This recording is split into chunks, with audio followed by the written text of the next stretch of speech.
Bienvenida o bienvenido a esta exploración en profundidad. Hoy nos metemos de lleno en algo que vemos casi todos los días, ¿no? La óptica atmosférica. Seguro que alguna vez, mirando al cielo, nos hemos preguntado ¿por qué es azul? ¿O cómo se forma un arco iris? ¿O qué pasa con esos reflejos raros en la carretera en verano?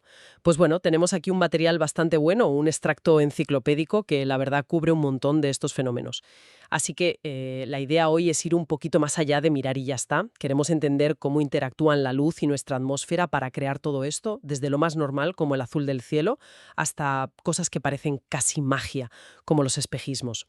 Vamos a sacar lo importante y, claro, seguro que algún detalle curioso también sale. Venga, pues vamos a ello. Empecemos por lo básico, pero que no por eso deja de ser alucinante. El color del cielo. Parece obvio, ¿no? Es azul, pero ¿por qué es azul exactamente? Pues sí, es una pregunta genial para empezar, porque la respuesta tiene su miga.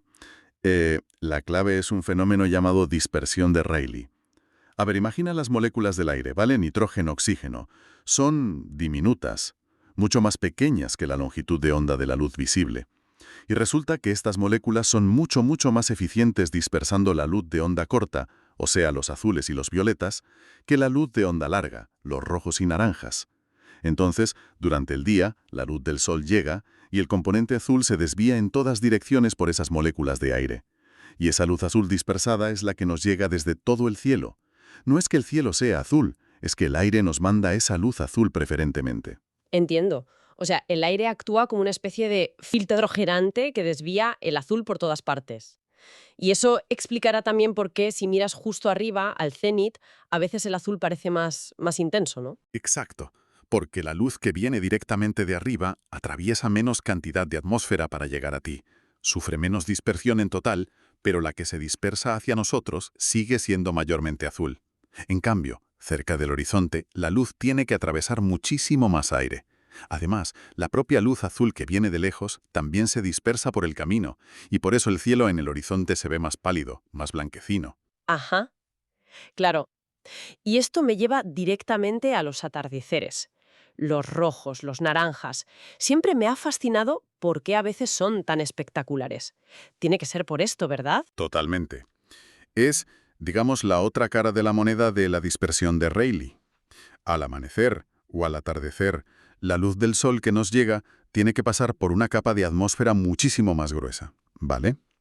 En ese viaje tan largo, casi todo el azul y el violeta se han dispersado ya, se han ido para otros lados. ¿Y qué nos queda? Pues la luz roja y naranja, que se dispersa menos, y sí consigue atravesar toda esa atmósfera hasta nuestros ojos. O sea que sobrevive al viaje largo. Eso es.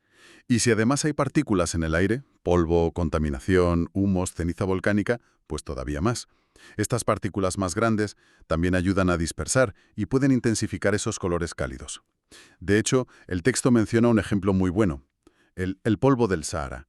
Cuando cruza el Atlántico, puede hacer que los cielos en el sureste de Estados Unidos se vean más blancos durante el día, pero provoca unos atardeceres rojísimos en verano. Qué curioso, fíjate. Vale, eso es el cielo. Pero si levantamos la vista, están las nubes.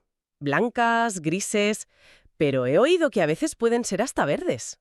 ¿Eso es real? Sí, es real. El color de una nube nos da muchas pistas sobre lo que hay dentro. Las nubes blancas brillantes, las típicas, están llenas de millones de gotitas de agua diminutas. Estas gotitas reflejan muy bien toda la luz visible, casi toda, vamos. Por eso las vemos blancas, sobre todo si las miras desde arriba, como desde un avión. Ahora, si la nube es muy gorda, muy densa, la luz tiene problemas para pasar. Mucha luz se absorbe o se refleja hacia arriba o hacia los lados antes de poder salir por la base. Y por eso las bases de las nubes de tormenta son tan oscuras, claro. Exacto, por eso son grises oscuras, a veces casi negras. Vale, blanco por reflejar todo, gris por espesor. ¿Y los otros colores? ¿El verde, por ejemplo? Ahí ya entramos en cosas más específicas. Un tono gris azulado puede indicar que las gotas ya son más grandes, tamaño lluvia, ¿sabes? Y dispersan la luz de forma diferente. El verde, bueno, el verde es más raro. Todavía se debate un poco la causa exacta, pero suele ser una señal de que hay una tormenta muy fuerte, a menudo con granizo. Una teoría bastante aceptada es que necesitas una combinación. Luz solar ya un poco enrojecida, como al final de la tarde, filtrándose a través de una nube que es ópticamente muy densa, llena de agua y probablemente hielo. Vaya. O sea, que si ves una nube verde, mejor busca refugio. Pues sí, suele ser una buena idea. Luego, las nubes amarillentas pueden ser por contaminación, humo de incendios o dióxido de nitrógeno en ciudades. Y los rojos, naranjas y rosas al amanecer y atardecer, pues es lo mismo que decíamos antes. Las nubes simplemente reflejan la luz del sol, que ya llega teñida por su largo viaje a través de la atmósfera. Entendido. Fascinante lo que hacen unas simples gotas de agua. Pero, ¿y si esa agua se congela? En las alturas, claro. Eso nos lleva a otro tipo de fenómeno, ¿no? Los halos. Exacto. Pasamos del agua líquida al hielo.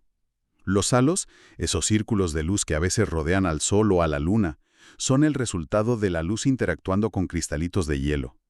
Normalmente, estos cristales están en nubes muy altas y frías, los cirros o cirrostratos, a kilómetros de altura. Pero ojo, que también pueden formarse cerca del suelo si hace muchísimo frío y hay como un polvillo de hielo flotando.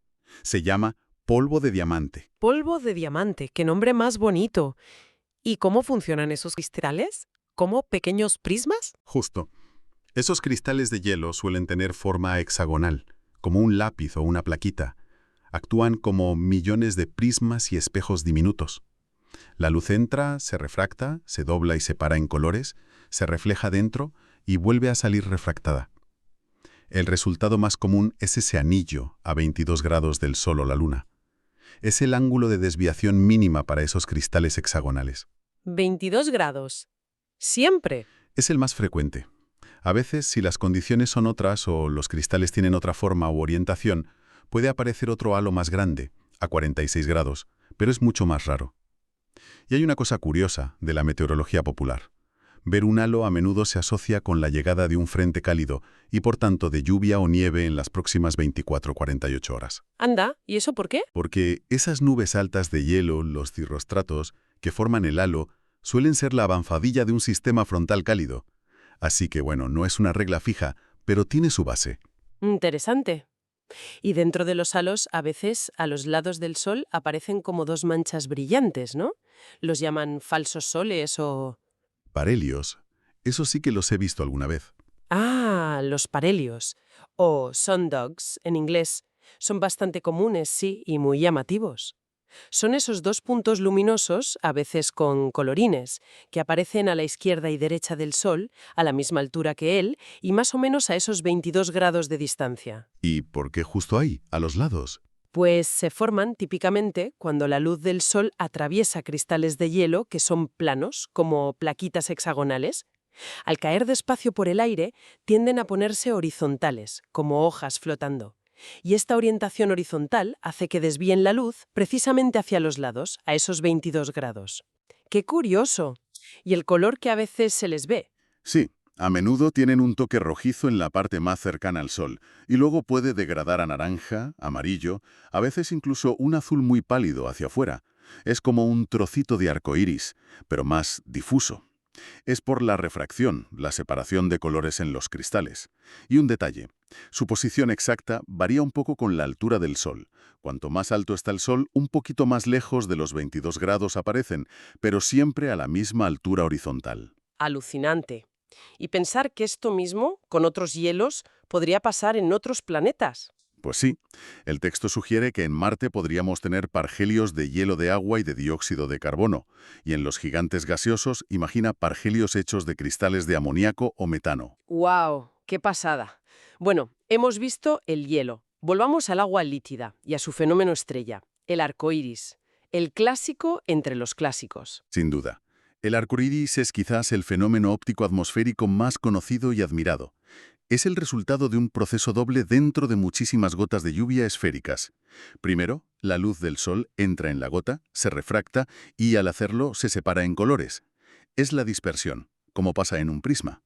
Luego, esa luz ya separada en colores se refleja en la superficie interior de la parte trasera de la gota.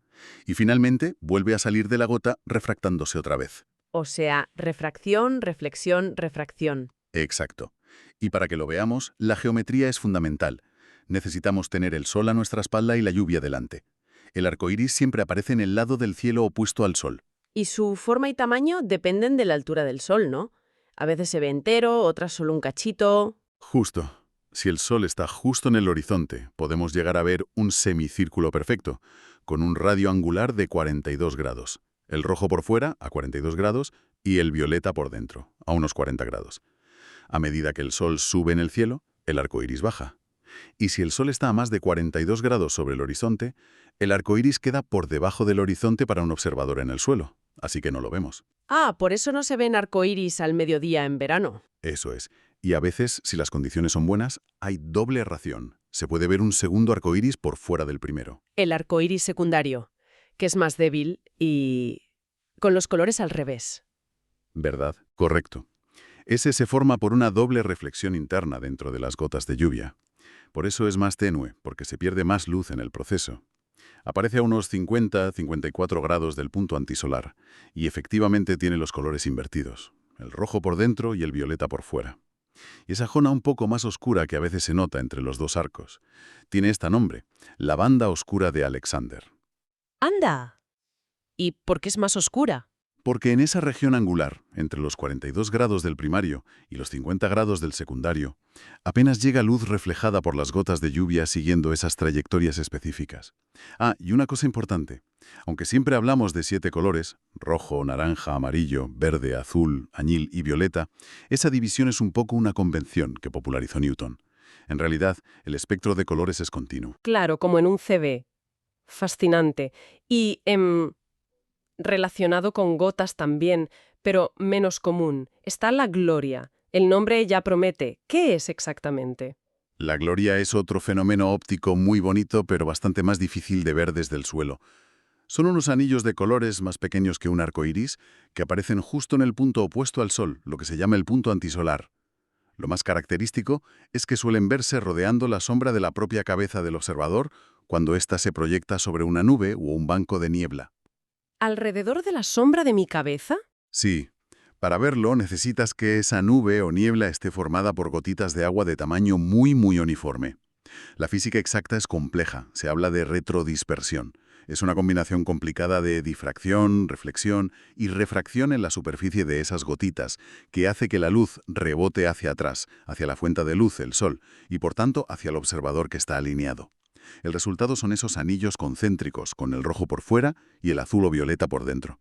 Son mucho más pequeños que un arco iris, quizá de 5 a 20 grados de diámetro angular. ¿Y dónde es más fácil verlas? Porque desde el suelo, proyectar mi sombra en una nube... complicado. Claro, por eso son muy comunes desde los aviones. Si miras por la ventanilla cuando el avión vuela sobre una capa de nubes, es muy frecuente ver la sombra del avión sobre la nube y rodeando esa sombra los anillos de colores de la gloria. Se le llama la gloria del piloto. Ah, eso sí lo he visto alguna vez. No sabía que se llamaba así. Pues sí. También se pueden ver a veces desde la cima de una montaña, si miras hacia abajo a un valle cubierto de niebla y tienes el sol a tu espalda. Verías tu sombra en la niebla rodeada por la gloria. Qué curioso. Bueno, pasamos ahora a un terreno que parece casi de ciencia ficción, donde el aire nos juega malas pasadas visuales, los espejismos. Suenan a ilusión, pero el texto dice que son fenómenos reales. Y tanto lo son. No son alucinaciones ni nada parecido. Se pueden fotografiar. Son fenómenos ópticos puros y duros. Lo que ocurre es que los rayos de luz que vienen de objetos lejanos se curvan al pasar por capas de aire que están a diferente temperatura. El aire caliente es menos denso que el aire frío, y esto hace que tenga un índice de refracción ligeramente distinto. Esa diferencia, por pequeña que sea, hace que la luz se desvíe, se curve, al pasar de una capa a otra. O sea, la luz no viaja en línea recta si el aire no está uniforme. Exacto. Y eso crea imágenes que están desplazadas de su posición real o muy distorsionadas. Los más típicos son los espejismos inferiores. Piensa en un día de mucho calor, sobre el asfalto o en un desierto. El aire justo pegado al suelo está achicharrado, muy caliente, mientras que el aire un poco más arriba está más fresco. La luz que viene del cielo azul, al pasar rasante por esa capa de aire súper caliente, se curva hacia arriba y llega a nuestros ojos desde abajo. Y por eso parece que hay agua en la carretera. Es el reflejo del cielo. Eso es. Lo que vemos como un charco brillante que refleja el cielo o los coches no es agua. Es un espejismo inferior del cielo causado por esa curvatura de la luz. Alucinante. O sea, que la típica imagen del oasis con palmeras reflejadas en el desierto es un espejismo del cielo. En muchos casos sí. Es el cielo azul pareciendo agua. Y a veces, si hay objetos lejanos, pueden aparecer invertidos debajo de su posición real, como si se reflejaran. Vaya, vaya. ¿Y la Fata Morgana? Ese nombre sí que suena a leyenda total. El nombre es genial, sí. Viene de Morgana Le Fay, la hechicera de las leyendas artúricas. Se creía que los espejismos rarísimos que veían los marineros en el estrecho de Messina, entre Italia y Sicilia, eran castillos de hadas creados por ella. ¿Y qué es en realidad? Pues es un tipo de espejismo superior, que ocurre cuando hay una capa de aire frío cerca de la superficie y aire más caliente por encima. Pero es una forma extremadamente compleja y cambiante de espejismo superior. Se produce por una inversión térmica muy fuerte que crea como una especie de conducto o lente atmosférica a lo largo de una gran distancia. Espera, una lente atmosférica. ¿El aire puede actuar como una lente gigante? Pues sí, en estas condiciones tan particulares, sí. Esta capa de inversión actúa como una lente muy potente, pero también muy irregular y variable. Lo que hace es tomar la imagen de un objeto lejano, un barco, una isla, un trozo de costa, y la distorsiona de formas increíbles. Puede crear múltiples imágenes apiladas verticalmente, unas derechas, otras invertidas, puede estirar unas zonas y comprimir otras. O sea que puedes ver un barco y que parezca un rascacielos flotante o algo así. Exactamente. El objeto original puede quedar totalmente irreconocible, y además la imagen suele parpadear, temblar y cambiar muy rápidamente. Es más común en regiones polares o sobre grandes extensiones de agua fría, pero puede darse en otros sitios. Es la prueba de lo increíblemente complejo que puede ser el camino de la luz a través del aire. Y ya que hablamos de fenómenos polares raros, está el efecto Nueva Zembla. Lo vieron por primera vez los exploradores de la expedición de Willem Barents en el Ártico, en el siglo XVI, cuando estaban atrapados por el hielo. Este efecto hace que el Sol parezca salir días o incluso semanas antes de lo que debería según la astronomía, o que se ponga más tarde. ¿Cómo es posible eso? Ocurre por una refracción atmosférica extrema. La luz del Sol, que todavía está por debajo del horizonte, viaja cientos de kilómetros a través de una capa de inversión térmica muy fuerte y estable que sigue la curvatura de la Tierra. Esa capa actúa como una guía de ondas y curva la luz solar hacia abajo hasta que llega al observador, que ve el Sol antes de tiempo. ¡Increíble! A veces el Sol aparece con formas muy raras, achatado, como una línea o un rectángulo. Por eso también se le llama Sol rectangular. ¡Qué barbaridad! El aire haciendo trucos de magia. Y otro de esos fenómenos esquivos, casi míticos, el destello verde. ¿Existe de verdad o es una leyenda marinera? Existe, existe. Aunque es verdad que es muy breve y necesitas condiciones bastante buenas para verlo. Es literalmente un punto o un pequeño flash de color verde que se ve justo en el borde superior del disco solar durante apenas 1 o 2 segundos en el instante exacto en que el Sol se pone por el horizonte o justo antes de que salga. ¿Y por qué verde? La causa principal es, otra vez, la refracción atmosférica. La atmósfera actúa como un prisma gigante y descompone la luz blanca del Sol en sus colores. Resulta que la atmósfera refracta, desvía, un poquito más la luz azul y verde que la luz roja y naranja. Cuando el Sol está muy bajo, casi poniéndose, esta separación de colores es máxima. El último trocito del Sol que vemos desaparecer, o el primero que asoma, es la imagen más refractada, que corresponde a los colores de longitud de onda más corta. En teoría debería ser violeta o azul, pero esa luz se dispersa mucho más por el aire, por Rayleigh como al principio, así que lo que suele llegar a verse es el siguiente color, el verde. Ah, vale. O sea que es el último suspiro del Sol y es verde porque el azul y el violeta se pierden por el camino. Algo así. Se ve mejor si tienes un horizonte muy despejado, limpio y lejano como el mar, y si el aire está estable, sin mucha turbulencia. Pero bueno, es posible verlo desde cualquier altitud si las condiciones son las adecuadas. Incluso se ha observado en la Luna y planetas brillantes al ponerse o salir. Tendré que estar más atenta la próxima vez que vea una puesta de sol en la playa. Hay más cosas, ¿verdad? Como esos rayos de sol que a veces al atardecer parecen salir como un abanico de detrás de las nubes. Ah, los rayos crepusculares. Son muy bonitos, sí. Esas columnas de luz solar que parecen diverger desde donde está el Sol, aunque esté oculto por una nube o una montaña. Pero es un efecto de perspectiva, ¿sabes? En realidad, los rayos del Sol son prácticamente paralelos al llegar a la Tierra.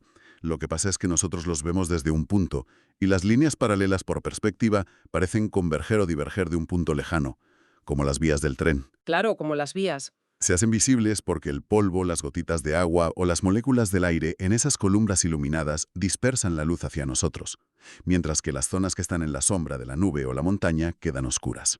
El contraste los hace visibles. Y a veces, si tienes suerte y las condiciones son las adecuadas, puedes mirar justo al lado opuesto del cielo, al punto antisolar y ver los rayos anticrepusculares. ¿Anticrepusculares? Sí, son los mismos rayos paralelos, pero vistos desde el otro lado. Parecen converger hacia el horizonte lejano, en el punto opuesto al Sol.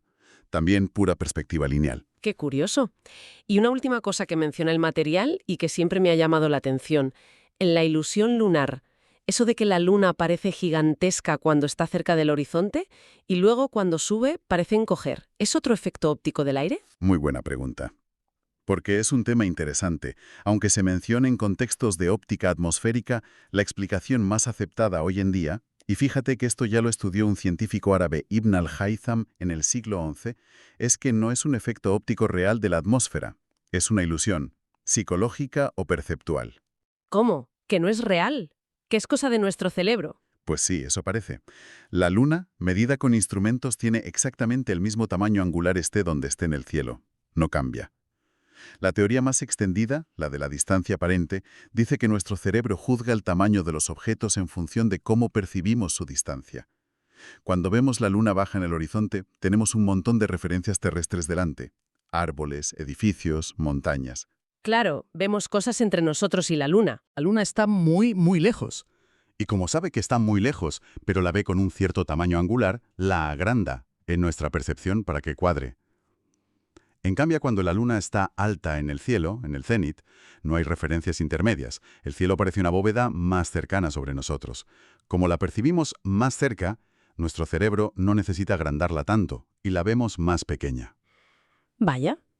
O sea que es un engaño de nuestra propia mente. Es una ilusión potentísima, desde luego.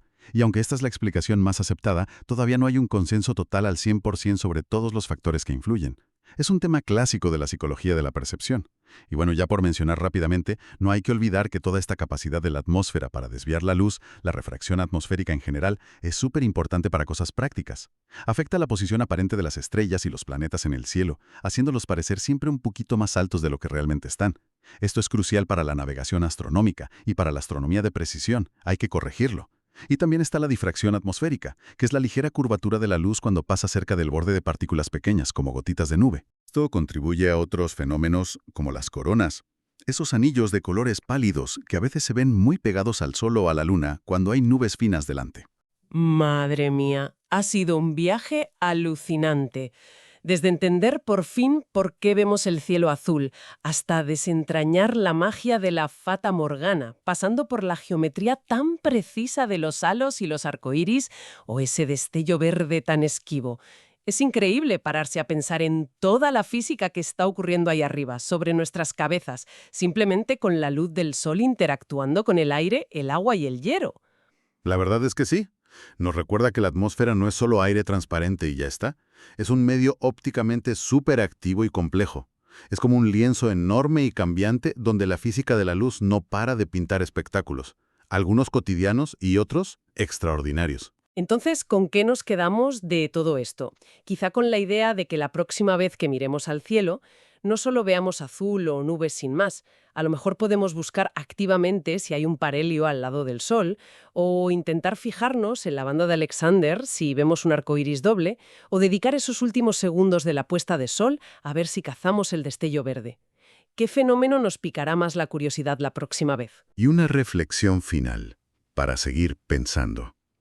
Hemos hablado sobre todo de fenómenos que podemos ver a simple vista, pero si vamos un poco más allá, ¿qué otros efectos ópticos atmosféricos, quizá mucho más sutiles, que solo se pueden detectar con instrumentos, podrían estar ocurriendo ahora mismo?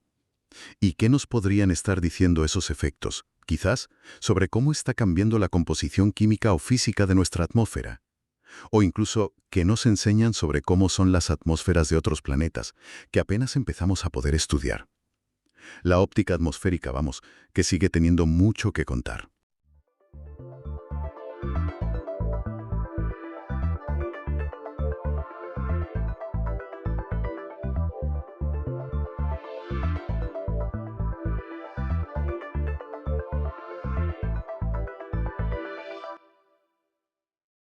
Bienvenida o bienvenido a esta exploración a fondo.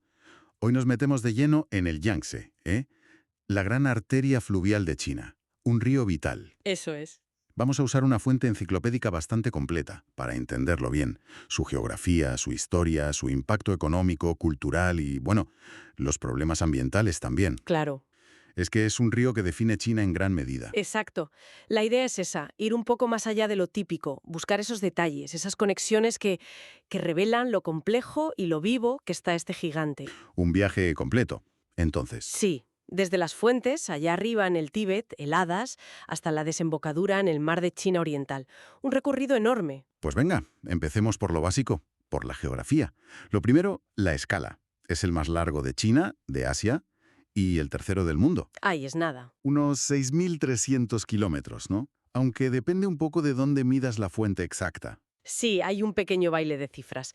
Podría ser incluso un poco más. 6.374 kilómetros si cuentas el río Damkem como la fuente más lejana. Nace altísimo, en la meseta tibetana, montañas Tangula, y acaba cerca de Shanghái.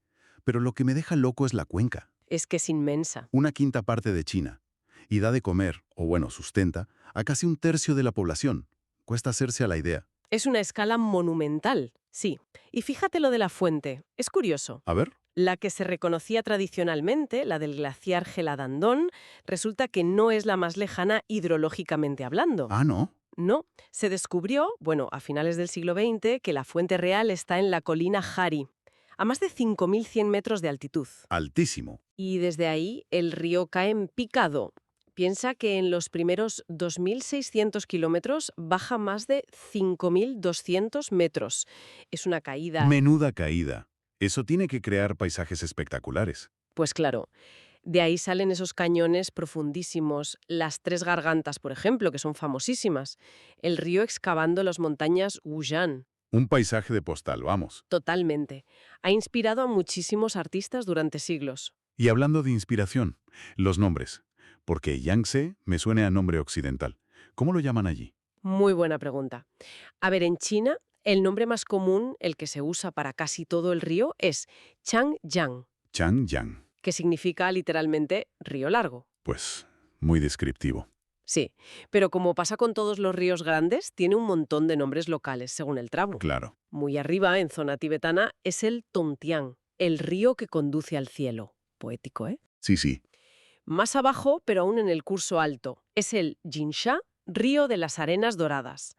Luego en Sichuan, pues Chuanyang, río de Sichuan. Y así. Vale, ¿y de dónde narices sale Yangtze? Pues es una historia curiosa, un malentendido de los primeros europeos. A ver, cuenta. Resulta que Yanxijang era el nombre local de un tramito muy pequeño, abajo cerca de Yanzhou. Estaba asociado a un antiguo embarcadero, un ferry. Ya. Los primeros occidentales, comerciantes, misioneros, que llegaron por el delta, oyeron ese nombre y pues lo aplicaron a todo el río. O sea que cogieron el nombre de una parte y se lo pusieron al todo. Vaya. Exacto. Un error cartográfico que cuajó en Occidente. Antes, en mapas antiguos, a veces salía como Qiang o Qiang, que viene de Jiang, río en chino. Ah, claro. E incluso lo llamaron Blue River, río azul. Azul. Pero sí es famoso por el cargado de lodo. Justo, era un nombre totalmente inventado y además irónico porque el Yangtze es de todo menos azul, es súper turbio. Y ya por completar, en tibetano es el Drimchu, Dream Chu. que significa río de la yak hembra. Curioso también. Muy curioso, la verdad. Bueno, pasemos de la geografía a la historia, porque este río es historia pura de China. Totalmente. Ha sido clave para el desarrollo cultural del sur de China. Fíjate, se han encontrado pruebas de actividad humana en la zona de las Tres Gargantas de hace 27.000 años. 27.000 años. Es increíble. Y ya en el quinto milenio antes de Cristo, en la parte baja del río estaban las culturas Gemudo y Majibabiang. ¿Y qué tenían de especial? Pues que fueron de las primeras del mundo en cultivar arroz. Eso es importantísimo. O sea, que mientras en el norte, con el río Amarillo, se desarrollaba la civilización del mijo. Aquí, en el sur, teníamos una civilización basada en el arroz, igual de antigua. Fascinante. Aunque es verdad que las culturas del norte, que se veían a sí mismas como el centro, a menudo consideraban bárbaras a las del sur. Pero vamos, que en el valle del Yangtze surgieron estados muy potentes. ¿Cómo cuáles? Pues en el curso bajo, los reinos de Wu y Yue. Eran famosos por sus barcos, sus espadas. Y en el curso medio, el estado de Chu, que se hizo enorme y muy influyente. ¿Y todos estos reinos del sur acabaron integrándose en China? Sí, primero rivalizaron mucho entre ellos y con los del norte, pero la unificación de China por la dinastía Qin, la del primer emperador, La de los guerreros de terracota. esa misma, pues se basó en parte en controlar el curso alto del Yangtze, en Sichuan.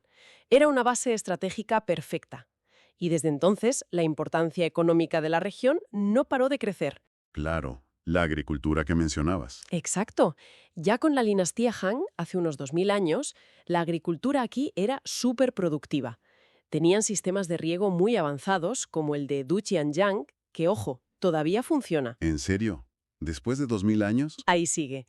Y luego, en la época de la dinastía Song, entre los siglos X y XIII, que fue una edad de oro para China, Sí. la región del Yangtze era de las zonas más ricas y pobladas no ya de China, sino del mundo entero. Y con la última dinastía, la Qing, la zona del delta, Yangnan, ¿Qué pasaba ahí? pues que aportaba una barbaridad de impuestos al imperio. Se habla de entre un tercio y la mitad de todos los ingresos fiscales. Imagínate, Es que además de la agricultura, el río en sí sería una vía de comunicación brutal, ¿no? la principal autopista de China durante casi 2 milenios, hasta que llegó el tren en el siglo XX, vamos. Claro. Piensa que además está conectado por el Gran Canal con otras ciudades importantes y sobre todo con Pekín, la capital, en el norte.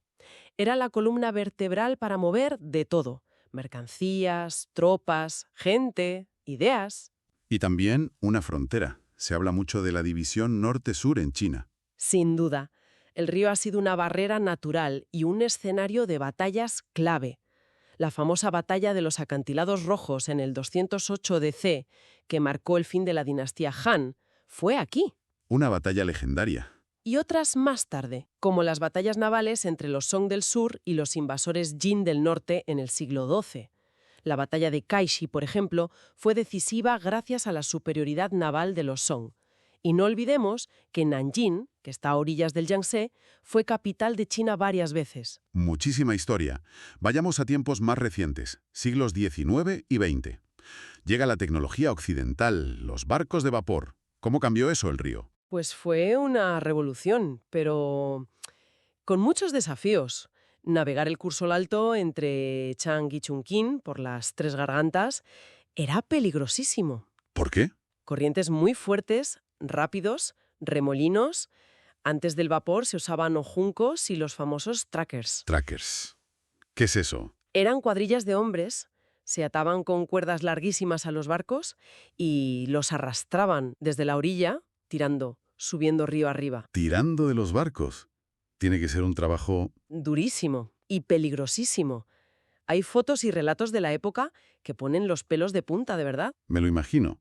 ¿Y quién metió los barcos de vapor en ese tramo tan difícil? Hubo varios intentos, pero destacaron un comerciante británico, Archibald Little, y sobre todo un capitán, Samuel Cornell Plant. ¿Qué hicieron? Pues a finales del 19, principios del 20, consiguieron superar los obstáculos. Diseñaron barcos especiales, con motores muy potentes, pero que necesitaran poca agua, poco calado, y también superaron trabas burocráticas. O sea, que abrieron esa ruta al vapor.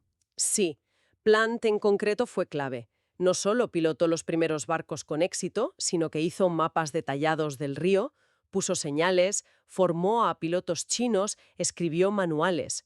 Un trabajo increíble. Se lo ocurrió, vamos. Tanto que le pusieron un monumento cerca de Yichang, algo muy raro para un occidental en aquella época. Su trabajo abrió la puerta a compañías chinas y también a grandes empresas extranjeras: Jardine Matheson, Standard Oil, Butterfield and Swire. El comercio se intensificó. Muchísimo. Y no solo comercio, también hubo presencia militar extranjera. La patrulla del Yangtze de la Marina de EUU estuvo décadas allí. La US Navy en el Yangtze. 37, antes de que Estados Unidos entrara en la Segunda Guerra Mundial. Vaya, qué historias. Y si hablamos de impacto moderno, tenemos que saltar a las infraestructuras gigantescas, puentes y presas. Es que es impresionante. ¿Sabes que hasta 1957 no había ni un solo puente cruzando el Yangtze entre Yibin y Shanghái? Ni uno. ¿Y cómo cruzaba la gente? En ferry, más de 2000 kilómetros de río y todo se cruzaba en barco. Personas, mercancías, coches, todo. Increíble. ¿Y el primero fue? El Gran Puente de Wuhan. Se construyó entre 1955 y 1957, con ayuda de los soviéticos. Era mixto, carretera y ferrocarril, un símbolo de la nueva China comunista. Claro. Luego se hicieron algunos más, pero el boom de verdad vino a partir de los 90. Hoy hay decenas y decenas de puentes y túneles. Una barbaridad. Y está cerca de la desembocadura. Tienes algunos de los puentes colgantes y atirantados más largos del mundo. El de Jianjin, Runyan, Sutong. Y Wuhan, que no tenía ninguno, ahora tiene 6 puentes y un túnel, solo en su zona. Una transformación total. ¿Y luego? Las presas. La otra gran obra de ingeniería. Primero fue la de Hezuba, cerca de Yichang. Y después, claro, la presa de las Tres Gargantas. La más grande del mundo. La central hidroeléctrica más grande del mundo por potencia instalada, sí. 22,5 gigavatios. Para que te hagas una idea, eso es como más de 10 centrales nucleares grandes juntas. Una cantidad de energía descomunal. Una obra faraónica, pero también muy polémica, ¿no? Muy polémica, sí. Por el impacto ambiental, por el desplazamiento de gente. Hablaremos de eso. Y no es la única presa gigante. Ah, hay más. Sí, aguas arriba, en el tramo que llaman Jinsha, han construido otras enormes. Baigetán, que es la segunda más grande del mundo, y Shiluodu, la cuarta. ¿Y para qué tantas presas? Pues los objetivos son claros: generar electricidad, controlar las inundaciones y mejorar la navegación. Y el impacto económico es brutal. Piensa que solo el delta del Yangtze genera casi el 20% del PIB de China. Impresionante. Y hay planes para crear un cinturón económico a lo largo de todo el río, o sea, potenciar aún más la zona. Pero claro, controlar un río así tiene consecuencias. Las inundaciones históricas del Yangtze eran terribles. Terrible, sí. Millones de personas viven en la llanura que se inunda. Es tierra fértil, pero muy peligrosa. Siglos construyendo diques, pero a veces fallan. Las de 1931 fueron una catástrofe. Se considera uno de los desastres naturales más mortíferos del siglo XX. Las cifras bailan, pero se habla de cientos de miles, incluso millones de muertos. Algo inimaginable. ¡Qué horror! ¿Y ha habido más graves recientemente? Sí, en 1954 hubo otra muy gorda, con miles de muertos y millones de desplazados. Y en 1998 también, con pérdidas económicas enormes. ¿Y en 2020? ¿No? En 2020 fueron las peores en décadas, las más intensas desde 1961. Y hay un dato curioso. Un estudio apuntó a que quizás la reducción de la contaminación por la pandemia de COVID ¿Qué dices? pudo alterar los patrones de lluvia y provocar esas lluvias tan intensas. Una conexión inesperada. Es que todo está conectado. Y decías antes que la propia gestión del río, las obras humanas, han podido empeorar las inundaciones. Por los lagos. Exacto. A partir de los años 50, se desconectaron más de 100 lagos naturales del río principal. ¿Para qué? Para ganar tierra de cultivo y, supuestamente, controlar mejor el agua. Pero esos lagos funcionaban como esponjas. Claro, absorbían el agua de las crecidas. Exacto. Absorbían el exceso de agua. Lagos enormes como Poyang o Donting, aunque siguen conectados en parte, y otros más pequeños como Baidang o Shangdu, que se aislaron del todo. ¿Y al quitarlos? Pues se perdió esa capacidad de amortiguar las inundaciones aguas abajo. Y el impacto ecológico fue brutal. ¿Por qué? Piensa en los peces. Muchos migraban entre el río y los lagos para criar, para comer. De repente, ¡pum!, una compuerta cerrada. Se rompió el ecosistema. Y súmale la contaminación, claro. Por supuesto. Es el otro gran drama ambiental del Yangtze. Hemos visto imágenes, ¿recuerdas en 2012 que el río se puso rojo cerca de Chongqing? Sí, lo recuerdo. ¿Eso qué fue? Vertidos industriales. Pero la contaminación viene de todas partes. Industria química, metales pesados, la agricultura con sus fertilizantes y pesticidas, las granjas de cerdos gigantes, las piscifactorías y las aguas residuales de cientos de millones de personas. He leído cosas terribles sobre el plástico. Sí, varios estudios dicen que el Yangtze es el río que más plástico vierte a los océanos en todo el mundo. ¿El qué más? El que más. Es un dato que te da una idea de la escala del problema, ¿no? La actividad económica, la población, la gestión de residuos. Y la presa de las Tres Gargantas. Aparte de la gente desplazada y los sitios arqueológicos inundados, ¿qué impacto ecológico tiene? Pues la propia presa física es una barrera tremenda.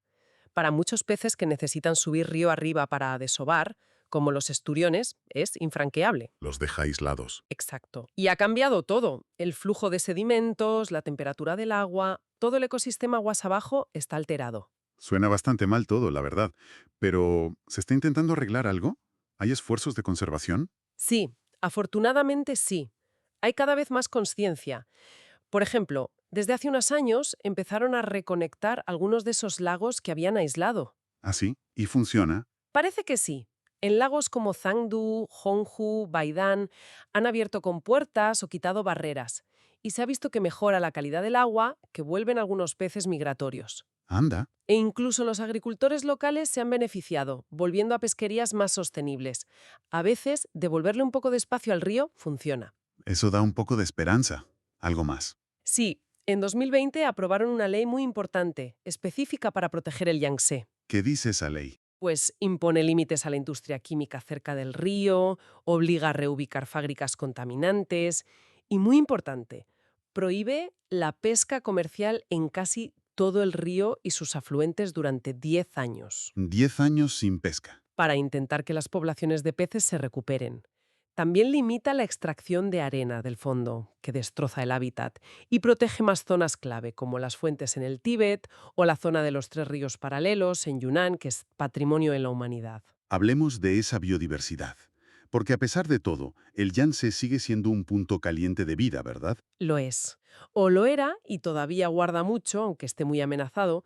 Tiene una riqueza de especies altísima y muchos endemismos, especies que solo viven ahí. ¿Cuántas especies de peces, por ejemplo? Se conocen unas 416 especies de peces y 178 de ellas son endémicas, solo están allí. Sobre todo en el curso alto, antes de las grandes presas. ¿Y cuáles son las más famosas que están en peligro? Pues mira, los esturiones. El esturión chino, que es un pez enorme, puede medir 5 metros 5 metros. y vivir más de 60 años. Y el esturión del Yangtze, más pequeño. Los dos están en peligro crítico. Casi no quedan en estado salvaje. ¿Y qué se hace? Pues criarlos en cautividad y soltarlos. A ver si consiguen volver a reproducirse solos. Es la única esperanza. ¿Y se ha perdido ya alguna especie para siempre? Sí, tristemente sí. El caso más conocido es el del delfín del Yangtze, el baiji. El delfín de río. Era único, un linaje de millones de años. Se declaró funcionalmente extinto en 2006. Se hizo una búsqueda exhaustiva y nada, no encontraron ni uno. Es una pérdida irreparable. Qué pena. Y hace poco también se confirmó la extinción del pez espátula chino, otro gigante.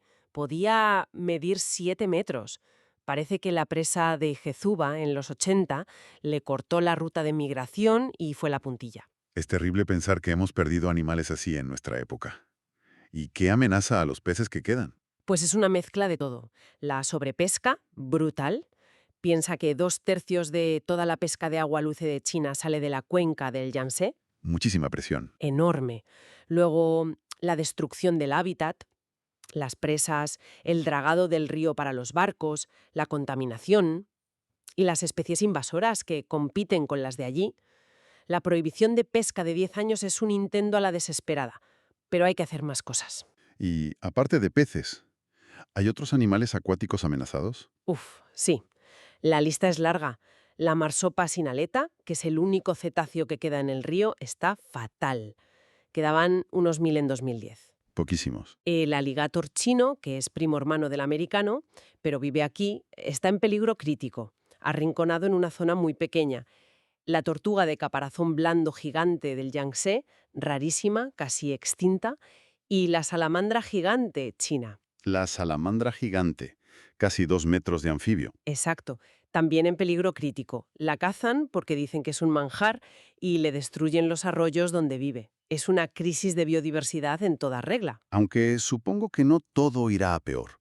Habrá alguna especie que le vaya bien, incluso demasiado. Pues sí, curiosamente, el cangrejo mitón chino. ¿El cangrejo mitón? Es de allí, del Yangtze y otros ríos. Y allí lo crían y se lo comen muchísimo. Pero ha viajado en el agua de lastre de los barcos. Y ha llegado a otros sitios. A Europa, a Norteamérica. Y aquí es una plaga. Es una especie invasora que hace agujeros en los diques y compite con nuestros cangrejos. Vaya. E incluso una medusa de agua dulce, pequeñita, la Craspedacusta sowerby. También es originaria del Yangtze y ahora está por todo el mundo. Es un ejemplo de cómo todo está conectado, para bien y para mal. Pues sí que hemos recurrido el Yangtze, desde las fuentes heladas allá arriba hasta el delta industrializado. Hemos visto historia milenaria, un poder natural increíble y un impacto humano, cada vez más fuerte y a menudo problemático. Es un río de contrastes. Totalmente. Da vida a millones, mueve una economía gigante, inspira culturas, pero a la vez sufre muchísimo por nuestra culpa. Desde los primeros que plantaron arroz hasta la presa de las Tres Gargantas y estos intentos ahora de protegerlo, el Yangtze parece un espejo de China, enorme, complejo, lleno de historia y con un futuro lleno de desafíos. Sin duda. Y todo esto nos deja una pregunta en el aire, ¿no? Con la importancia tan bestial que tiene este río, histórica, económica, ecológica, ¿cómo se encuentra el equilibrio? Difícil pregunta. ¿Cómo seguir usando sus recursos, que son necesarios para la gente, pero a la vez conservar de verdad sus ecosistemas, su biodiversidad única?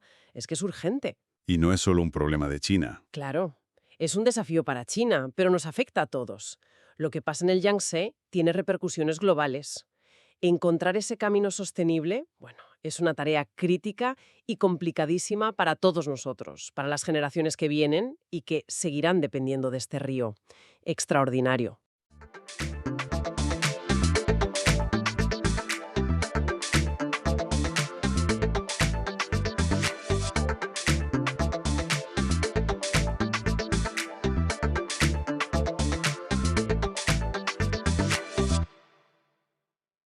Illuminati. Es que es oír esa palabra y se disparan las alarmas, ¿no? Control mundial, nuevo orden, casi parece inevitable. Totalmente. Es un nombre cargado, sí. Pero hoy la idea es ir más allá del mito moderno. Exacto. Queremos centrarnos en los Illuminatis históricos, los de verdad, esa sociedad secreta que surgió en Baviera, allá por el siglo XVIII. Eso es. Vamos a intentar separar el grano de la paja basándonos en lo que nos dicen las fuentes documentales, sobre todo la información que se recoge en las enciclopedias serias. Porque el reto es ese, ¿verdad? Entender qué fue ese grupo que en realidad duró poquísimo tiempo. Muy poco, sí. Y cómo se convirtió en esta leyenda gigantesca que ha llegado hasta hoy. Pues esa es la misión, sí. Ver quiénes eran, qué querían de verdad, cómo se organizaban y, sobre todo, por qué desaparecieron tan rápido. Pero su sombra es tan alargada. De especulaciones locas. Perfecto. Pues, si te parece, empezamos el viaje a Ingolstadt, Baviera, mediados de 1770. Venga. Y el primer nombre clave es Adam Weishaupt. ¿Quién era este hombre? Pues mira, Weishaupt era profesor. En 1773 consigue una cátedra de Derecho Canónico y Filosofía Práctica en la Universidad de Ingolstadt. Derecho canónico, pero él no era clérigo, ¿o sí? No, ahí está la clave. Era el único profesor laico, o sea, no religioso, en una universidad súper controlada por los jesuitas, bueno, por su influencia, porque la orden como tal ya había sido disuelta unos años antes, pero seguían mandando mucho allí. Me imagino el ambiente. ¿Tensión? Muchísima. Las fuentes hablan de que Weishaupt sentía que lo ninguneaban constantemente, que intentaban quitarle autoridad por ser laico. Y claro, esa frustración le llevó a un anticlericalismo muy fuerte. Y a buscar ideas alternativas, supongo. La Ilustración estaba en pleno apogeo. Exacto. La Aufklärung, que decían en Alemania. Weishaupt quería difundir esas ideas ilustradas. La razón, la crítica al poder absoluto, la separación de Iglesia y Estado. Pero chocaba frontalmente con el control de la Iglesia en la universidad y en Baviera en general. Entonces necesitaba una forma discreta de hacerlo. Uno piensa en la masonería, que ya existía. Sí, pero parece que al principio no le interesó mucho. Ah, ¿no? ¿Por qué? Pues por dos cosas, principalmente. La consideraba cara y, sobre todo, creía que no era el vehículo adecuado para sus ideas, que eran bastante más radicales, sobre todo en lo anticlerical. Quería algo suyo, vale. Así que decide crear su propia sociedad secreta. Eso es, el 1 de mayo de 1776. Él y 4 estudiantes de confianza. Fundan el, atención al nombre, Bund der Perfektibilisten. El pacto de los perfectibilistas. Suena un poco intenso, ¿no? Ja, sí, un poco sí. No duró mucho el nombre, la verdad.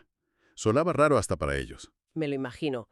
¿Y cómo se llamaron al final? Para abril de 1778 ya eran el Illuminatenorden, la Orden de los Illuminati.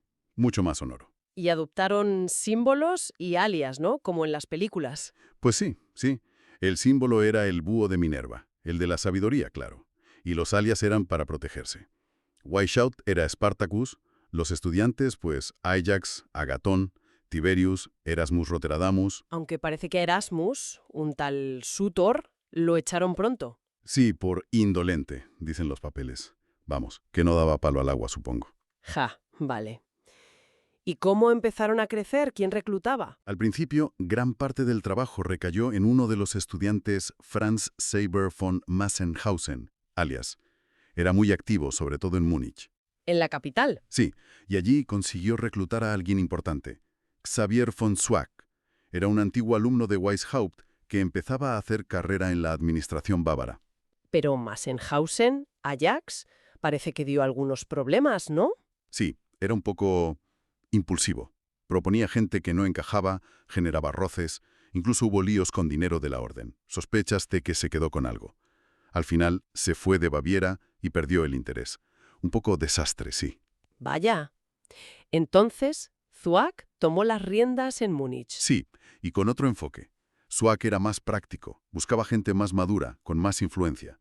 Reclutó, por ejemplo, a Anton von Hertel, que era amigo de Weishaupt de la infancia. ¿Y crecieron mucho al principio? Bueno, poco a poco. Empezaron siendo 6, contando a Weishaupt, luego 12.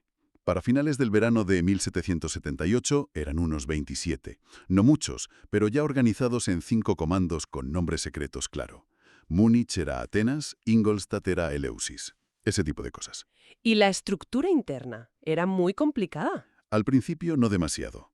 3 grados básicos: novicio, minerval e iluminado minerval.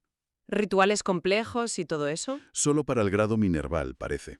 Ahí sí había una ceremonia más elaborada, con sus signos secretos, contraseña, lo típico. ¿Y Weishaupt cómo controlaba todo? Pues montó un sistema bastante controlador, la verdad.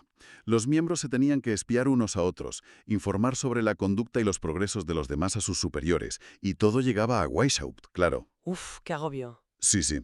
El órgano de gobierno se llamaba Areópago, y los que reclutaban nuevos miembros eran los insinuantes. ¿A quién buscaban exactamente? ¿Cuál era el perfil ideal? Los estatutos iniciales decían cristianos, de buena reputación, eso activamente. Y excluían a judíos, paganos, mujeres, monjes, y ojo a miembros de otras sociedades secretas. Al principio no querían masones. ¿Y qué tipo de persona preferían? Pues buscaban gente con dinero, dóciles, esto es interesante, con ganas de aprender y jóvenes, entre 18 y 30 años preferiblemente. ¿Y los objetivos que declaraban, aparte de la ilustración? Pues luchar contra la superstición, el oscurantismo, una palabra muy de la época, la influencia de la religión en la política, los abusos del gobierno. Hay una frase muy buena en sus papeles fundacionales, algo así como poner fin a las maquinaciones de los proveedores de injusticia, controlarlos sin dominarlos. Suena muy idealista, ¿no? Mejorar el mundo en secreto. Muy ilustrado, sí. La idea de que con la razón y la discreción se podía mejorar moralmente a la gente y a través de ellos a la sociedad. Vale, tenemos el grupo montado, creciendo poquito a poco en Baviera, pero antes dijiste que Weishaupt no quería saber nada de los masones. ¿Y eso cambió? Sí, cambió. Fue una decisión puramente práctica. ¿Por qué? Pues porque se dio cuenta de que la masonería, aunque no le gustara del todo, ya tenía una estructura, tenía rituales que podía adaptar y sobre todo tenía una red enorme de gente ya interesada en ideas progresistas y en el rollo secreto. Era un caladero perfecto para reclutar. Así que decidió infiltrarse. ¿O cómo? Bueno, más bien unirse para ver qué había. En febrero de 1777, él mismo se inició en una logia de Múnich, Prudence, que seguía el rito de la estricta observancia. La estricta observancia. ¿Qué era eso? Era un sistema masónico muy popular entonces en Alemania, un poco fantasioso, con leyendas sobre caballeros templarios y secretos ocultos. Weishaupt entró ahí. ¿Y encontró los grandes secretos que buscaba? Pues parece que no. Los grados básicos de la masonería le supieron a poco. No era la filosofía profunda que él esperaba. Pero aún así siguió por ese camino. Sí, porque Zwack, su hombre en Múnich, le contó algo que le dijo un cura italiano, un tal Abbé Marotti. Le dijo que los verdaderos secretos masónicos estaban ligados a la religión antigua, a los misterios de la iglesia primitiva, Y eso sí le interesó a Weishaupt. Le reforzó la idea de que había que relacionarse con la masonería, no darle la espalda. ¿Y cómo lo hicieron? Crearon su propia logia. Exacto. Primero buscaron como legitimidad masónica. Consiguieron una patente de una gran logia importante de Prusia, la Royal York sur Freundschaft. Y con eso, en marzo de 1779, fundaron su propia logia en Múnich. La controlaban ellos, claro. Claro. La llamaron Theodor zum Guten Rat, Teodoro del Buen Consejo, un nombre elegido a propósito para halagar al elector de Baviera, Carlos Teodoro. Muy listos. Y me imagino que esa logia, Teodor, se llenó de Illuminatis. Enseguida. Era su cuartel general masónico, por así decirlo. Pero querían más autonomía. Más todavía. Sí, querían depender de una obediencia más prestigiosa y menos alemana, digamos. Así que contactaron con la logia Union de Frankfurt, que dependía de la Gran Logia de Inglaterra. Y a través de ellos consiguieron que su logia Theodor fuera independiente de los prusianos. Ahora podían crear ellos mismos otras logias. O sea que este movimiento hacia la masonería fue fundamental. Absolutamente. Fue lo que les permitió crecer de verdad. Y sobre todo atraer a la figura que lo cambiaría todo. El barón Adolf von Knigge, a finales de 1780. Knigge. Siempre sale Knigge cuando se habla de los Illuminati. ¿Por qué fue tan importante? Pues porque Knigge era un fichaje estrella. Era noble, del norte de Alemania, diplomático, escritor. Y sobre todo era un masón muy importante, muy bien relacionado, también en la estricta observancia esa. Y tenía sus propias ideas de reforma social y masónica, pero no sabía cómo llevarlas a cabo. Estaba frustrado. ¿Y cómo dio con los Illuminati? ¿Le buscaron ellos? Le contactó un miembro de la orden, un oficial bávaro llamado Costanzo Marchese di Costanzo. Le habló de una sociedad secreta que ya estaba trabajando justo en lo que Knigge quería: fomentar la virtud, la ciencia, proteger a la gente del despotismo. Le vendió la moto, vamos. Exacto. Y Knigge picó. Además, Weishaupt le tiró el anzuelo prometiéndole acceso a ciencias secretas superiores y apoyo para sus investigaciones sobre alquimia, que era algo que le interesaba mucho a Knigge y a mucha gente en esa época. Le ofrecieron justo lo que buscaba, un proyecto y secretos. Eso es. Pero Weishaupt fue listo. No le soltó prenda de los supuestos secretos superiores enseguida. ¿Ah, no? No. Primero le dijo: demuestra tu valía.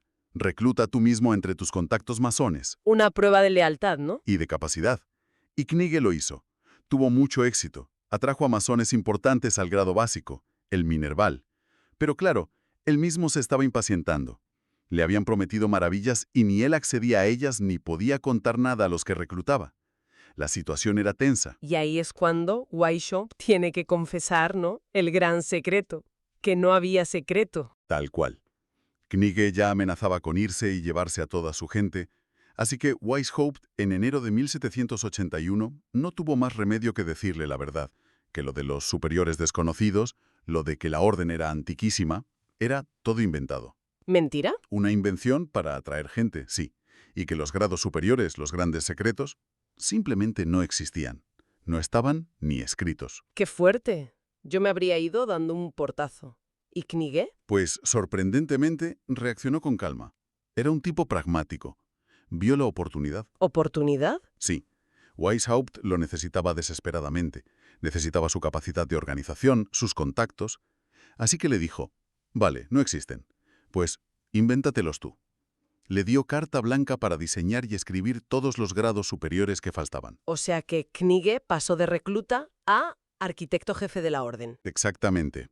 Ahora podían moldear a los Illuminati a su gusto, y se puso a ello. Viajó a Baviera en noviembre de 1781.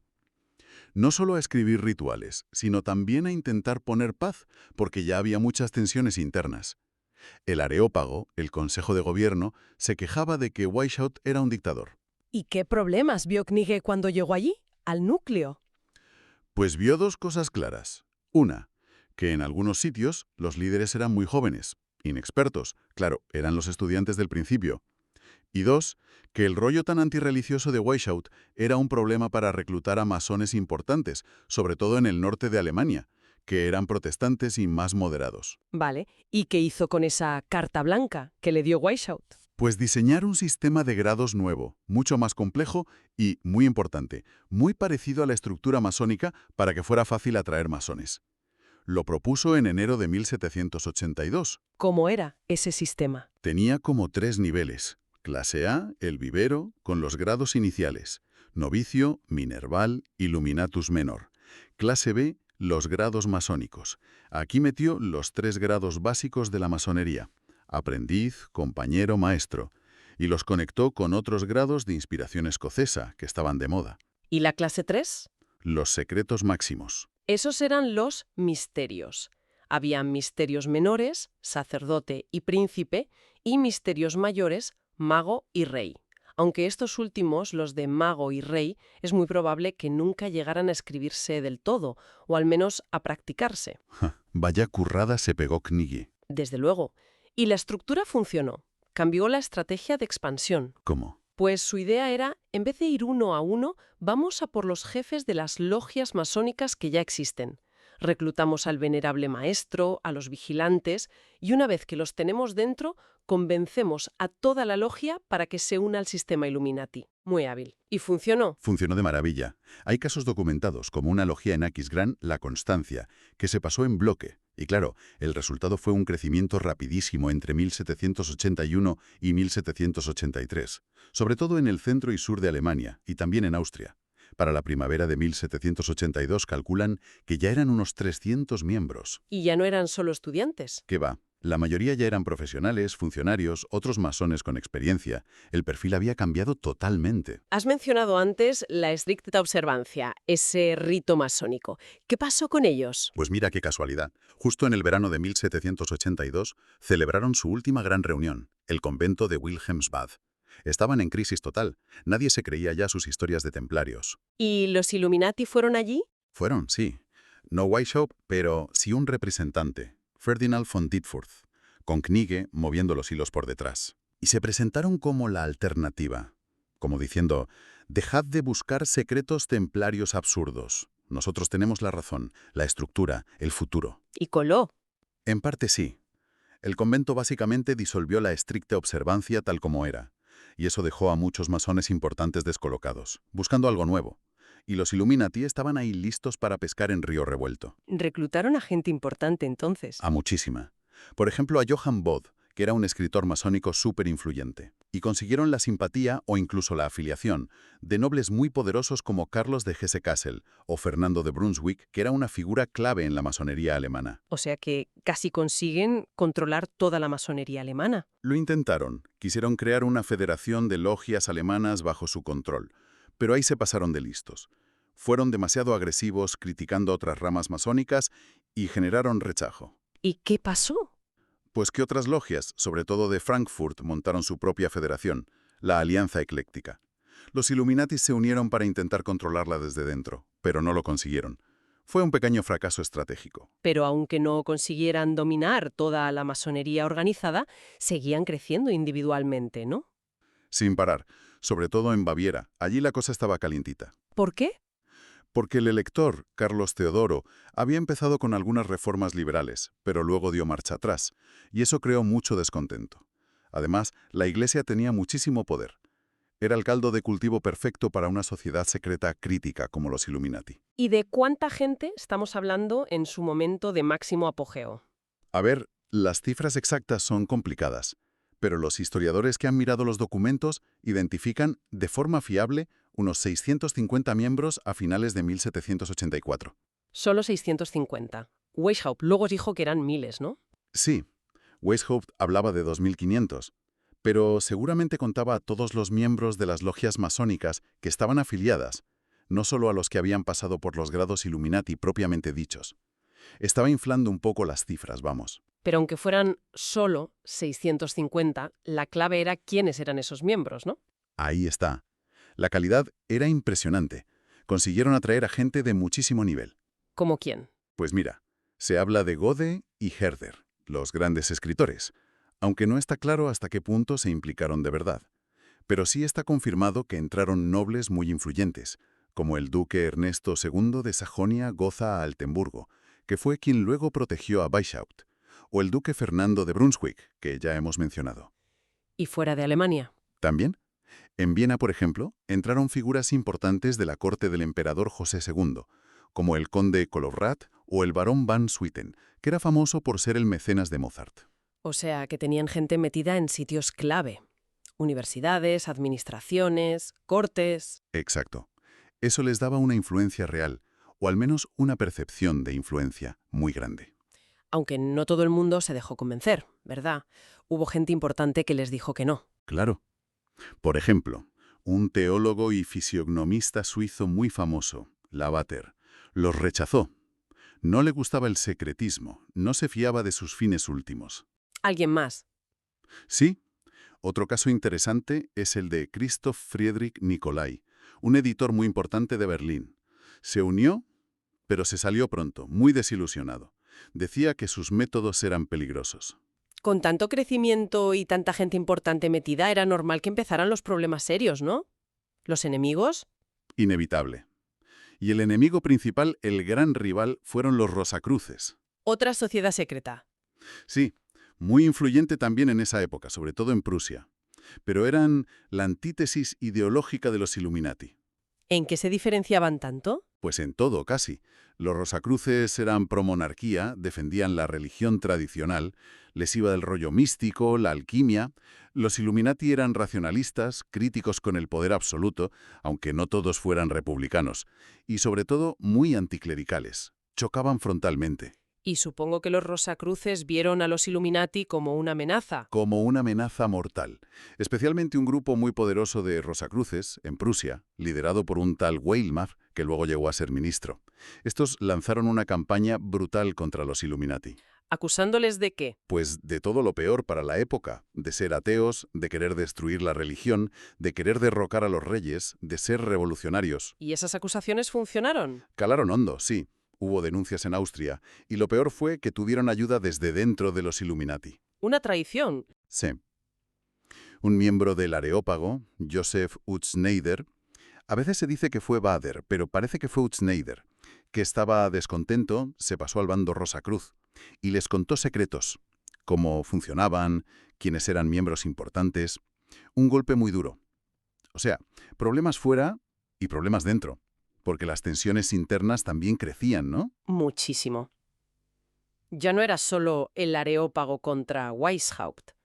La gran pelea era entre los dos pilares de la orden, Weishaupt y Knigge. Los dos fundadores, por así decirlo, del éxito. Exacto. La relación que había sido tan productiva se fue al traste. Weishaupt seguía queriendo controlarlo todo. Se metía en el trabajo de Knigge. Discutían por todo, por la dirección de la orden, por los rituales. ¿Hubo alguna bronca especialmente gorda que rompiera la cuerda? Sí, la hubo. Fue por el ritual del grado de sacerdote, uno de los que había diseñado Knigge. ¿Qué pasó con ese ritual? Pues que a muchos miembros les pareció decepcionante, incluso un poco infantil y además caro de poner en práctica. Y Weishaupt, en vez de asumir parte de la responsabilidad, le echó toda la culpa a Knigge, públicamente además. Uf, eso duele. Knigge se sintió traicionado, claro, y ya harto de todo, amenazó con contar la verdad. Que casi todos los rituales de los grados superiores se los había inventado él hacía 4 días. Una bomba. Podía desmontar todo el tinglado. Exacto. La amenaza era muy seria. Intentaron mediar algunas figuras importantes, incluso Goethe, pero no hubo manera. ¿Y cómo acabó? Pues con un acuerdo. Knigge se fue de la orden en julio de 1784. Le dieron una compensación económica, le devolvieron sus papeles y adiós muy buenas. ¡Qué pérdida para los Illuminati! Irreparable. Perdieron al tipo que mejor los organizaba, al que más gente atraía y al que mejor sabía defenderlos. La salida de Knigge fue realmente el principio del fin, y la caída final fue rapidísima. Y curiosamente no vino tanto por los ataques externos, sino por la propia torpeza de los miembros en Baviera. ¿Qué hicieron? Se volvieron indiscretos. Mucho. Empezaron a hablar más de la cuenta.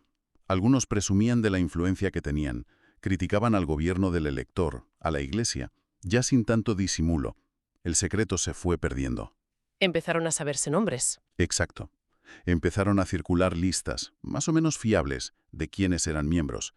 Y la opinión pública, que ya estaba calentita por las campañas de los Rosacruces y otros enemigos, empezó a verlos como una amenaza real.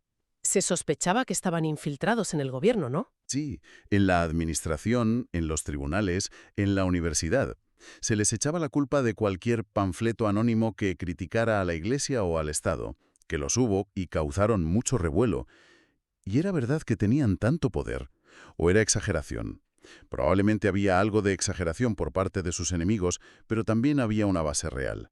Hay pruebas de que miembros Illuminati que estaban en puestos importantes, por ejemplo en el Consejo Eclesiástico Bávaro o en la Universidad de Ingolstadt, sí que favorecían a otros miembros para conseguir ascensos o puestos. Eso creaba mucho resquemor, claro. ¿Y el elector Carlos Teodoro qué hizo ante todo esto? Pues presionado por todas partes, por su corte, por la Iglesia, por las denuncias, decidió cortar por lo sano. Entre 1784 y 1785 sacó varios decretos prohibiendo todas las sociedades secretas que no estuvieran autorizadas por él, y mencionaba a los Illuminati directamente. Hubo un decreto clave. Sí, el del 2 de marzo de 1785. Ese se considera el golpe mortal para la orden en Baviera. ¿Y qué pasó con los miembros? ¿Hubo persecución? Wishaupt perdió su cátedra en Ingolstadt y tuvo que huir. Se refugió en Gotha, bajo la protección del duque Ernesto II, que era miembro. Otros Illuminati importantes fueron despedidos de sus cargos, algunos fueron investigados, otros tuvieron que renegar públicamente de la orden para salvar el pellejo. ¿Hubo detenciones? No parece que hubiera detenciones masivas ni juicios espectaculares, pero sí registros en casas de miembros clave, como la de Swack. ¿Y ahí es donde encontraron? ¿Los papeles? Ahí es. Entre 1786 y 1787, la policía bávara se incautó de un montón de documentos internos de los Illuminati. Cartas, listas de miembros con sus alias, borradores de los rituales, los estatutos, todo. ¿Y qué hizo el gobierno con eso? Lo más dañino que podía hacer, publicarlo. En 1787 sacaron un libro titulado Algunos escritos originales de la Orden Illuminati. Publicaron sus secretos. Debió ser un escándalo. Tremendo. Imagínate, salió a la luz todo. Cómo reclutaban engañando a la gente, el sistema de espionaje mutuo, las peleas internas, los objetivos de influir en el Estado. Fue demoledor para su imagen. Pero esa publicación tuvo una consecuencia inesperada y mucho más duradera, ¿no? Coincidió con algo gordo que estaba pasando en Europa. Exacto.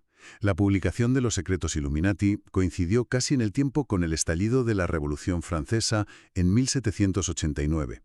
Y ahí es donde la historia real de los Illuminati bávaros se empieza a mezclar con la leyenda negra de una forma explosiva. Es el momento en que aparecen dos libros que van a cambiarlo todo. Justo. Dos libros que se publican casi a la vez entre 1797 y 1798, y que van a fijar la imagen de los Illuminati para los siglos siguientes. ¿Cuáles son? Por un lado, las memorias para servir a la historia del jacobinismo, de un abate francés exiliado, Augustin Barruel, y por otro, pruebas de una conspiración contra todas las religiones y gobiernos de Europa, de un académico escocés, John Robison. ¿Y qué decían estos libros? ¿Cuál era la tesis? Pues, aunque venían de sitios distintos, llegaron a la misma conclusión, que era una bomba. Decían que los Illuminati bávaros no habían desaparecido en 1785. Que seguían existiendo. Eso decían, que habían sobrevivido en secreto, infiltrándose en las logias masónicas de toda Europa, y que ellos eran la mano oculta, la verdadera causa detrás de los horrores de la Revolución Francesa, que todo era parte de una conspiración Illuminati para acabar con la religión y las monarquías. Una acusación brutal, y en un momento en que toda Europa estaba aterrorizada por la Revolución. Claro, cayó como una bomba. Los libros fueron un éxito de ventas brutal, se tradujeron a muchos idiomas, tuvieron un impacto enorme, sobre todo en Gran Bretaña y en Estados Unidos. También en Estados Unidos. Muchísimo. Allí, pastores muy conservadores como Jedediah Morse o Timothy Dwight empezaron a dar sermones diciendo que los Illuminati se habían infiltrado en América, que estaban detrás del partido de Thomas Jefferson. Imagínate el pánico. Llegó a afectar a las elecciones presidenciales de 1800, y la idea apareció hasta en novelas góticas de la época. Vale. Pero aquí tenemos que parar un momento y ser claros. Basándonos en la investigación histórica seria, en las fuentes que hemos manejado, ¿qué hay de verdad en eso que decían Barruel y Robinson? ¿Sobrevivieron los Illuminati bávaros y causaron la Revolución Francesa? A ver, la respuesta de los historiadores serios, como Vernon Stauffer, que es un clásico en esto, es bastante clara. No. No. Los Illuminati bávaros originales, la orden fundada por Weishaupt, como organización se desmanteló con la supresión de los años 80 del siglo XVIII. Sus líderes huyeron, se retractaron, las redes se deshicieron. La idea de que siguieron en secreto y que montaron la Revolución Francesa se considera hoy una invención de Barruel y Robinson. Una invención. ¿Por qué? ¿Por miedo? ¿Por buscar culpables? Probablemente una mezcla de todo eso. Era una época muy convulsa, de mucho miedo al cambio, y era tentador encontrar una explicación simple y un culpable claro para algo tan complejo y aterrador como la revolución. Y los Illuminati, con sus secretos recién publicados, eran el candidato perfecto. Pero aunque fuera una invención, esa idea, la del Illuminati como el gran conspirador mundial, es así que sobrevivió. ¿Y de qué manera? Arraigó de una forma increíble. Es asombroso cómo ha perdurado. Durante el siglo XIX, el XX y hasta hoy, la etiqueta Illuminati se ha usado una y otra vez para cualquier teoría de la conspiración que hable de una élite secreta que maneja el mundo desde las sombras, que busca un nuevo orden mundial.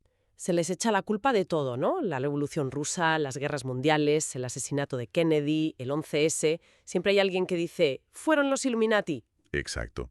Y a menudo se usa como prueba el ojo de la providencia que sale en el billete de $1. Sí, el ojo en la pirámide. Ese, que en realidad tiene orígenes masónicos y religiosos mucho más antiguos, y no tiene nada que ver, que se sepa, con los Illuminati de Weishaupt, pero se ha convertido en su símbolo no oficial en el mundo de la conspiración.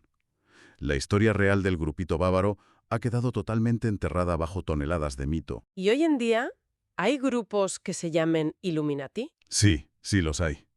Hay varias organizaciones, grupos fraternales, esotéricos, que usan el nombre.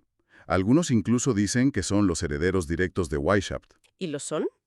Pues las fuentes académicas dicen que no hay ninguna prueba creíble de que haya una conexión real, una continuidad histórica. Parece más bien que usan el nombre porque tiene mucho tirón, ¿sabes?, para atraer gente. Pero no son una sociedad secreta con poder político real como las que imaginan las teorías. Operan más o menos abiertamente. Entonces, si hacemos un resumen rápido de todo lo que hemos visto. ¿Tuvimos un grupo histórico real? ¿Los Illuminati de Baviera? ¿Sí? Nacido de la Ilustración y del cabreo de Adam Weishaupt con la Iglesia. Creció mucho y muy rápido gracias a la habilidad organizativa de Knigge y a su estrategia de meterse en la masonería. Atrajo a gente muy influyente, eso es innegable. Pero las peleas internas, sobre todo entre Weishaupt y Knigge, y la reacción del gobierno bávaro, acabaron con ellos en apenas una década. Desaparecieron como grupo histórico. Exacto.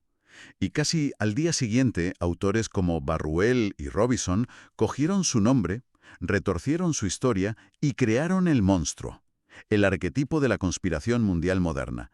Una leyenda que no tiene casi nada que ver con la realidad del grupo de Weishaupt, pero que sigue vivita y coleando. Lo cual nos lleva a una última pregunta, casi obligada. ¿Qué tiene esta idea?